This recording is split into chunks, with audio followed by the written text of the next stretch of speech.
News చూస్తున్నాం. AP liquor case నేపథ్యంలో మాజీ ఎంపీ విజయసాయి రెడ్డి సంచలన ట్వీట్ చేశారు. లిక్కర్ స్కామ్లో తన పాత్ర కేవలం విజిల్ బ్లోయర్ మాత్రమేనంటూ ట్వీట్ చేశారు. ఈ స్కామ్కు సంబంధించిన వ్యవహారంలో తాను ₹1 కూడా ముట్టలేదంటూ ట్వీట్ చేశారు. ఇప్పటి వరకు స్కామ్ దొంగల బట్టలు సగమే విప్పారని, మొత్తం గుట్టు విప్పేందుకు తాను పూర్తిగా సహకరిస్తానంటూ ట్వీట్ చేశారు విజయసాయి రెడ్డి. విజయసాయి రెడ్డి చేసిన ఈ ట్వీట్ ఇప్పుడు సంచలనంగా మారింది. ఈ కేసులో ఇప్పటికే విచారణకు హాజరయ్యారు విజయసాయి రెడ్డి.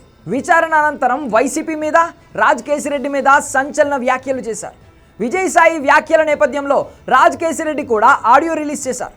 తాను కూడా విచారణకు హాజరవుతానంటూ చెప్పారు. కానీ ఈ గ్యాప్లోనే కేసిరెడ్డిని పోలీసులు అరెస్ట్ చేశారు. దీంతో స్కామ్కు సంబంధించిన మరికొన్ని కీలక విషయాలు బయటకు వస్తాయని అనుకుంటున్న నేపథ్యంలో విజయసాయి చేసిన ఈ ట్వీట్ ఇప్పుడు మరింత ఆసక్తిగా మారింది.